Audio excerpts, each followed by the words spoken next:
Good Wednesday evening and welcome to the NCWLIFE Evening News. I'm Grant Olson.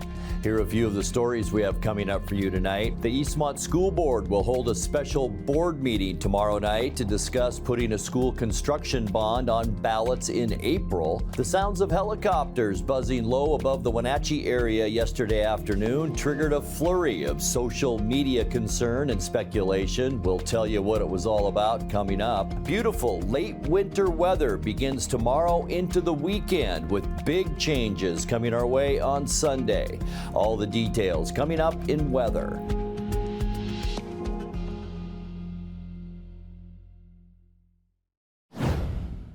Bail has been set at $2 million for the Leavenworth man arrested Monday for a February 1st shooting death in East Wenatchee.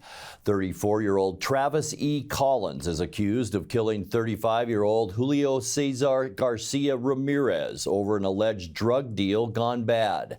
According to court records, Collins met with Garcia Ramirez just after midnight on February 1st in the 1700 block of Rock Island Road. Cell phone records obtained by the Douglas County Sheriff's Office reportedly show text exchanges the night of the murder as Collins was arranging to buy cocaine from Garcia Ramirez. On Monday, the East Cascade SWAT team arrested Collins at his home on Deep Powder Lane off Highway 2 outside Leavenworth. Police said he was arrested without incident but had a loaded, holstered firearm. Collins faces a charge of second-degree murder. Moses Lake police have arrested a pair of teens in a February 9th incident in which a man was intentionally run over by a pickup. The department said tips from the public led to the arrest of the two 16-year-old male suspects. They both face charges of first-degree assault. According to police, at about 10:20 p.m. Friday, February 9th, there was a confrontation between the occupants of a white pickup and the victim near the intersection of Snurla Avenue and Main Street on the peninsula before the man on foot attempted to flee. The driver of the pickup then followed the man and ran him over, causing serious injuries. Days later, police released a blurry image of the pickup, which helped lead to the arrest. The two teens have been lodged in the Juvenile Detention Center.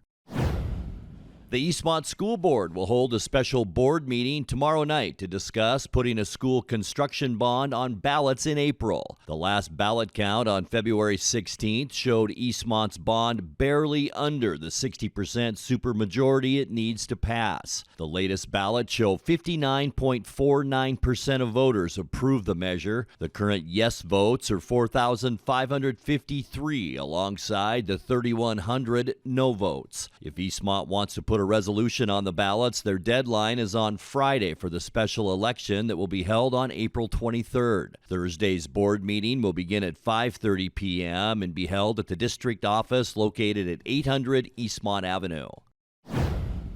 On Tuesday, East Wenatchee City Council member Sasha Slayman announced that she'll be resigning from her seat to focus on a recent health issue. Slayman was appointed to the council on March 3rd of 2020. She says the decision to leave was a big one, but that she needs to focus on her health. While she did not wish to disclose the specifics of her health issue, she did say that it's something she'll be battling for the rest of her life. The council will be discussing how to move forward at the next workshop meeting, and individuals interested in filling Slayman's seat can apply with East Wenatchee Mayor Crawford or East Wenatchee City Clerk Laura Leone. When we come back, Wenatchee Mayor Mike Poyer and his wife Maureen have donated $10,000 to the planned indoor track at the new YMCA location on 5th Street. The East Wenatchee Police Department will soon have a drug-sniffing dog of its own. I'm Grant Olson, and you're watching the NCWLIFE Evening News. So, how's Evan? Well, he's all grown up now, but I worry about him. So many dangers in the world. COVID, the environment, the opioid epidemic. Yeah, I hear opioid misuse is on the rise. I don't even know how to start a conversation with him. This might help. GetTheFactsRx.com. There's a whole section on how to talk about opioids with your family. Offer support, not judgment. Cool. Talk to your family about the dangers of opioids. Visit GetTheFactsRx.com.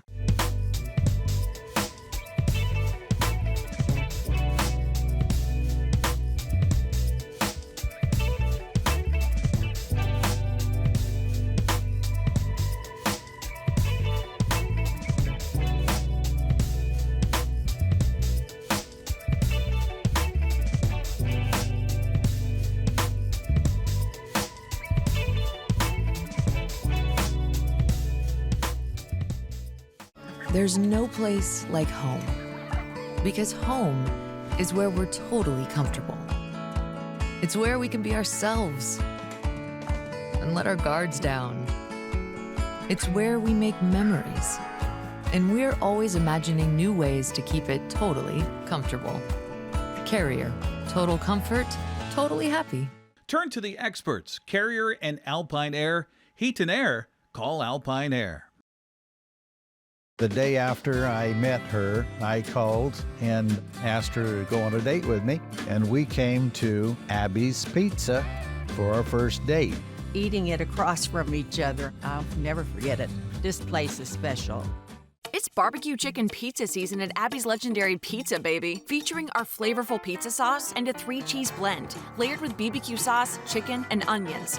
Order your hot and fresh feast now at abbys.com. A legendary pizza tradition. Wenatchee Mayor Mike Poyer and wife Maureen have donated $10,000 to the planned indoor track at the new YMCA location on 5th Street. The Poyers have close ties to the YMCA, as many of their family members utilize the space. They spoke with NCWLIFE's Dan Kuntz to explain why they chose to give their donation to the track. If you've seen the vision, it looks like it's on the second floor. And things can change as it evolves, but it just looked like that was the best part of the community. You had little grandchildren there. You know, when you see this vision, you have the Marine's dad will be there at 91 years old, walking around the track, and we'll be there. It just seemed like that was the most appealing to us. And it's a lot of glass and openness, and that's it hit us home. Mayor Poyer says the new YMCA location, which will take over the old Chelan County PUD building, will help revitalize downtown Wenatchee. When you have this, it brings a whole new energy on here. So also, you know, there's going to be this swimming pool, right? We have the rivers, we have the lakes around us. There's no reason. The YMCA will not deny anybody based on income.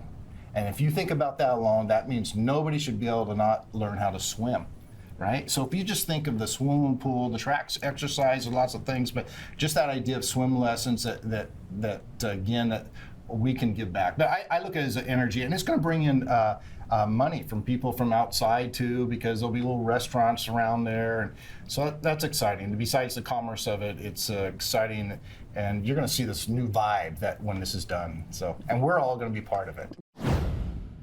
The East Wenatchee Police Department will soon have a drug-sniffing dog of its own. The department said its narcotics canine program will be a regional asset in the suppression of illegal drugs. Officer Jordan Conley, who's been with the department since 2021, will be the canine handler. He will undergo training alongside the dog, which has yet to be identified.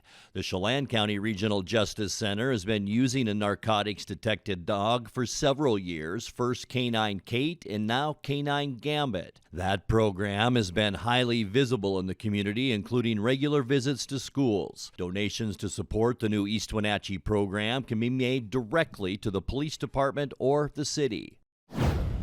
The sounds of helicopters buzzing low above the Wenatchee area yesterday afternoon triggered a flurry of social media concern and speculation. Not to worry, the Chelan County Sheriff's Office says it was all a training exercise. The department said its air support unit was working on urban tracking with a new group of aerial observers. The results of the exercises will be evaluated by Deputies Mike McLeod and Jeremy Mannon. Coming up next in tonight's feature story, members of the Columbia Parent Advocate Group have been devoting a lot of their free time to try and save Columbia Elementary School from closure. Get ready for sunshine and warmer temperatures beginning tomorrow. How long will it last? I'll have all the details coming up in your complete local weather forecast. That and much more still to come tonight. Please stay with us. How do you think like an entrepreneur? I have had it in mind starting my own business. This is all really good to know right now. I am currently making a vision board. I am talking about my well-being, my personal finances, and habits that I would like to work on and to improve myself to be a better entrepreneur.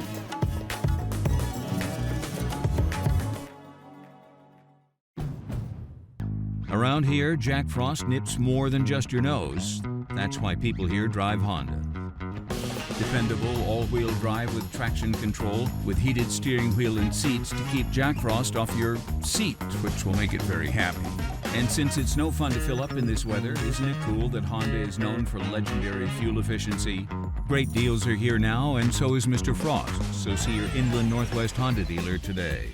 Honda can handle it.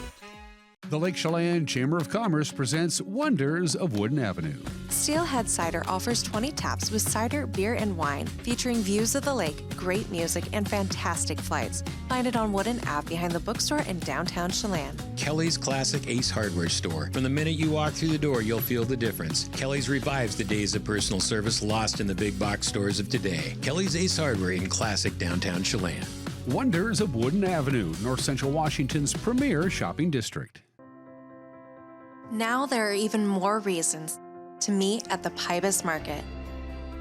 Outdoor dining and tastings, the fabulous Farmers Market, Saturday artisans on the concourse, and your favorites all week long. No matter the reason, it's always time to meet at the Pybus Market.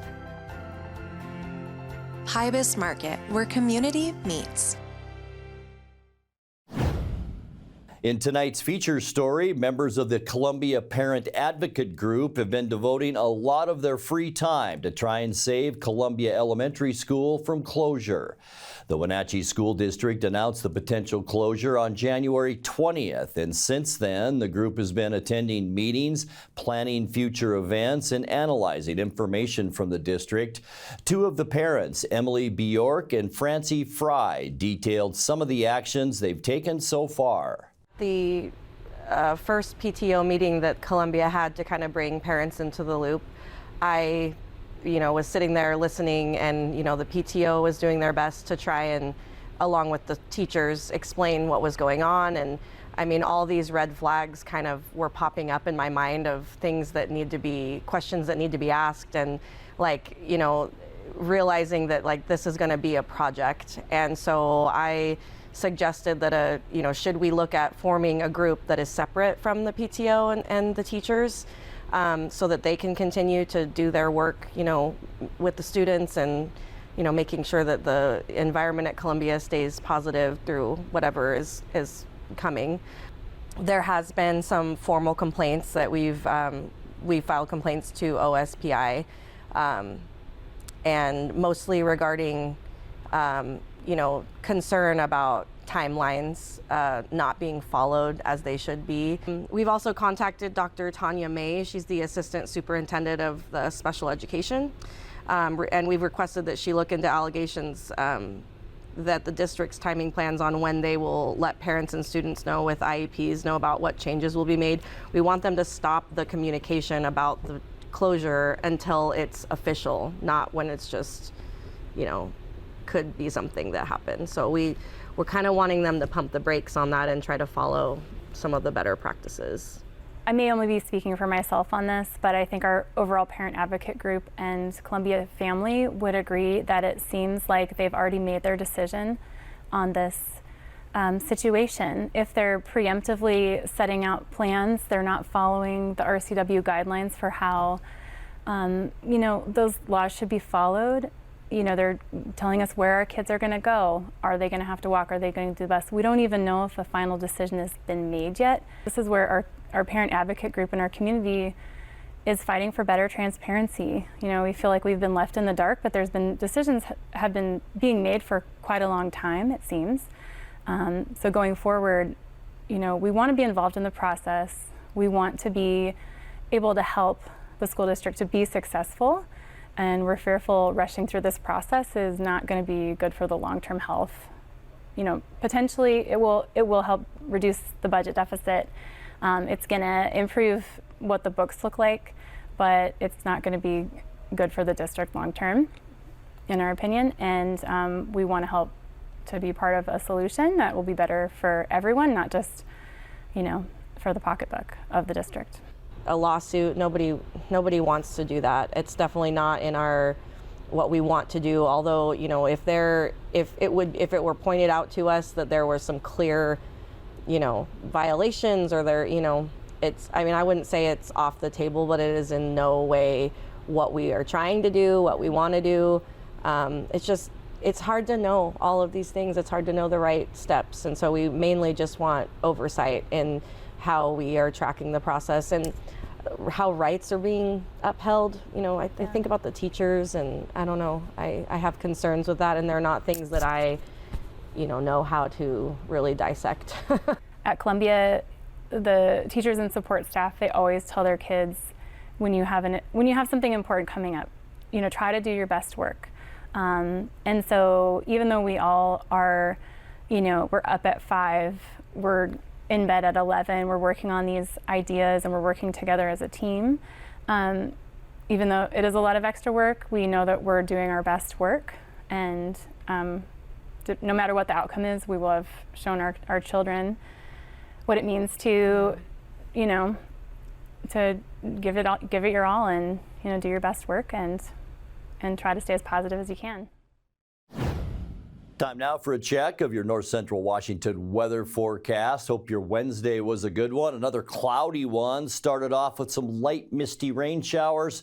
And then as we look up north from our Tumwater Sky-Fi Tower camera down at Leavenworth, some low-hanging clouds around the Cascades. That stuck around throughout the afternoon. Plenty of cloudiness in the Wenatchee area with just a peak of blue sky at times today. But all in all, once again cloudy, but it was warmer. I'll tell you, we have some nice days ahead, and then big weather changes by the time we get into Sunday, and that'll last into the middle part of next week. We have a pretty big frontal system that's moving down from the northwest. That'll affect Washington State as we get into Sunday with very strong winds. In fact, those gusty winds could cause isolated power outages, also tree damage around the area. Yeah, we're talking about winds that strong. Also expect snowfalls heavy in the mountains Sunday, Monday, possibly into Tuesday. Back to those winter driving conditions, and that will be the norm end of the weekend, early next week, so just prepare for that. That includes all of our local passes, Stevens, Snoqualmie, and Blewett. So that's what's coming Sunday. In the meantime, we have nice weather to talk about, and we'll get to that in a second. 45, our unofficial high temperature today, pretty much in line with where we should be for this time of year at 44. What a beautiful record high back in 1988 at 65 degrees. We started off the day very mild. That's when we saw the big warm up overnight. 39 degrees our low, 28 is normal, and our record cold 10 degrees set back in 1986. Sunrise this morning 6:56, and the sun set at 5:33. All right, let's get you into those Thursday temperatures. Big differences. 50 Moses Lake, Ephrata, and Quincy tomorrow. 49 from Ellensburg into Wenatchee. Also upper 40s for Eniat and Chelan. That includes Omak, Okanagan, Tonasket area. You're going to see temperatures in the upper 40s, and pretty much the same for the Upper Valley, Lake Wenatchee, the cool spot tomorrow, but still awfully nice for February with a high tomorrow of 45 degrees. Tonight, we can expect mostly cloudy skies. This is and has been our weather maker throughout the week. It's kind of teetered north and south throughout the week. That could still give us a scattered shower tonight. Also some patchy fog, and we are talking the Columbia Basin once again. You folks of Ephrata into Moses Lake, watch out for your Thursday morning commute. Partly cloudy then during the afternoon for Thursday. We will see a nice warm up as we just talked about. High pressure in the Great Basin along with help from this low pressure area in the Pacific. We're going to see that beautiful Pacific air, mostly sunny and nice to end our work week on Friday. High temperatures around 50 degrees, and it's going to be beautiful up and down the West Coast getting you into the weekend. For Saturday, mostly sunny once again, but we'll begin to see a very large area of low pressure move in. That'll bring some clouds at least to the Cascades, but boy, is it going to be mild. Low 50s for high temperatures on Saturday, and this is where the big changes come in, all because of this area of low pressure. All of the pinks and reds, strong wind. We expect that on Sunday. Cloudy skies, a 30% chance of showers. I think a lot of that will be to our west. The wind will be the big news Sunday, highs in the upper 40s. And then our airflow begins to change. It comes down from the northwest, and that's going to bring us much cooler temperatures. Mostly cloudy, a 30% chance of rain, low 40s for the high on Monday, so almost a 10-degree cool down. And then for Tuesday, cloudy skies, another storm and trough move into the northwest. We'll see about a 40% chance of rain and snow, with high temperatures back closer to normal at 42 degrees. All right, your 7-day forecast now. 35 overnight tonight, and boy, what a stretch of days. Thursday through Saturday, high temperatures right around 50, lots of sun, especially on Friday and Saturday. And this is where we see some changes. A 30% chance of rain and very, very windy on Sunday. Still be mild at 50 degrees, but then a big cool down coming our way on Monday. Mostly cloudy, a chance for showers, a better chance for rain mixed with snow on Tuesday. High temperatures by then right around that 40-degree mark. That's a look at your North Central Washington weather forecast. Coming up next, tonight's sports report with Dan Kuntz and more as the NCWLIFE Evening News continues right after this. It's cold outside and time to make sure your loved ones are safe and secure at home during the cold months ahead. Aging in Adult Care has low-cost, in-home care options for seniors, adults with disabilities, and for caregivers assisting relatives or friends. Services like housekeeping, personal care, and home-delivered meals can make such a difference for you or someone you know. These services and more are available by calling Aging in Adult Care's offices at 1-800-572-4459.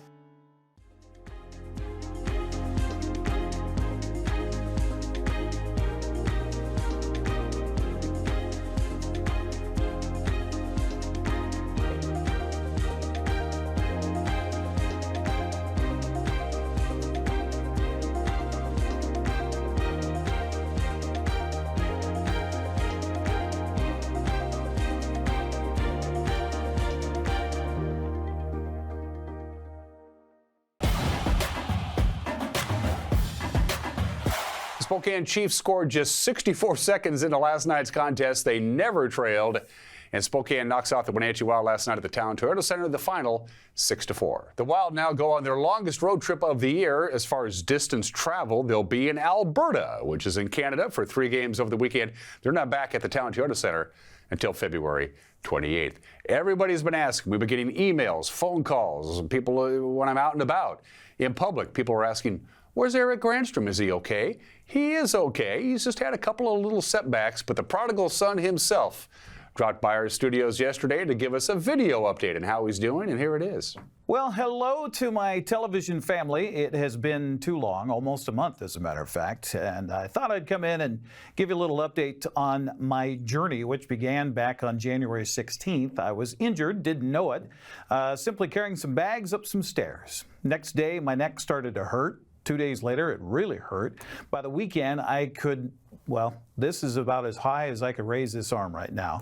And then just pain. Lots of pain, lots of pain. So thanks to the behest of my wife, I finally went into the walk-in clinic on Monday, January 22nd. They took x-rays and then said, you need to go to the ER to get an MRI. 10 hours at the ER before I finally got the MRI. Referred to a spinal surgery center on January 25th. The MRI showed an abutment of spinal area in my neck on the left side, they referred me to a spinal surgeon. I had to wait another week. Finally met with a spinal surgeon on February 1st. They said 2 discs between C4 and C7 herniated and I needed surgery to repair it. They planned to replace the discs between C4 and C5 and C5 and C6, as well as C6 and C7, as they build a cage, insert some screws, and basically fuse the spine. Was told surgery would result in the loss of my voice for a couple of weeks. The rest has been waiting and waiting and waiting. Finally, I learned I'd have surgery February 22nd. On February 7th, by the way, 15 days of more waiting. Initially, I was prescribed some prednisone and oxycodone, switched to gabapentin, was very sick for basically 3 weeks, vomiting. Finally switched me from oxycodone to hydrocodone, and that helped tremendously with nausea. Sleep has been difficult. The pain always there. The meds reduce it a little, but not nearly all. I've been on our couch recliner since the injury and get about 90 minutes of sleep at a time before I have to change ice packs or take more medicine. I have a new respect for anyone dealing with pain issues or with chronic pain, that is for sure. I need to thank some folks. First of all, my wife. She is my biggest advocate, my mama bear, as I like to say.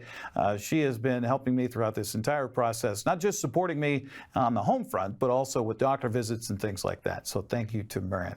Also, thanks to the crew here, to Dan, to Grant, to Malcolm. Also, the youngster sophomore in high school, by the way, Jackson Dodd, for taking care of as a play-by-play in the sports while I've been gone. I can only do about 20 minutes of keyboard time at a time. As you can imagine, just holding my arms out like this hurts my neck extremely. Also, big thanks to Alicia Hunter and our boss here, Brenda Mandelas, and our entire team for picking up the slack since I've begun. I've been trying to work from home as much as possible behind the scenes. Now, driving has been pretty much out of the question except for doctor's appointments and runs to pick up more medicine. Of course, when I do drive, I have to plan ahead and not take medication, so that starts the chase all over again on trying to handle the pain.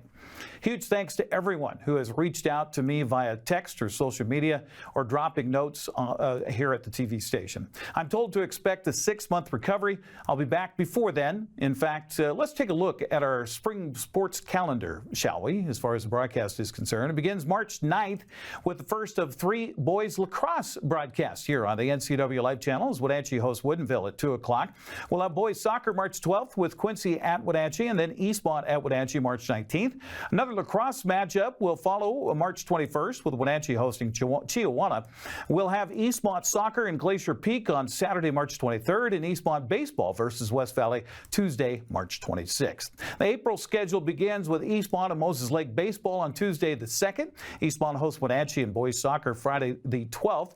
Our final lacrosse game will be Saturday, April 13th with Wenatchee and East Valley. Schedule is mixed in with soccer and baseball as well as the season opener at Wenatchee Valley Super Oval on April 20th. April ends for us with the first of 3 parade broadcasts with the Technoplex Youth Parade on April 27th. Les Schwab Classy Chassis Parade is Friday, May 3rd, and the Stamilk Growers Grand Parade the following day on Saturday, May 4th. A couple of softball dates will round out the prep schedule in May. We'll have another race at WVSO on Saturday, May 18th with Military Appreciation Night. So we are moving forward. The ball is still being carried by a ton of folks here. So thanks again to my crew, and thank you for your patience while this happens to me.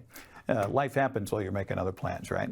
So Thursday, surgery, better, mend, back, no pain, would love that. Thanks for watching, and thanks for your support here on the NCWLIFE channel. Best of luck with your surgery tomorrow, Eric. We're all pulling for you. You're big, you're strong, you're handsome. You'll come right back. We miss you around here, buddy, all right? And that's sports. Have a good Wednesday.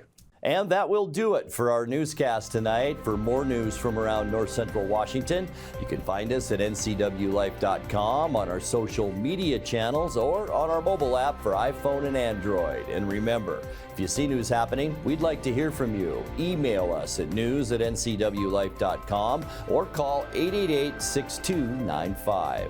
I'm Grant Olson. Thanks so much for being with us, and have a great night.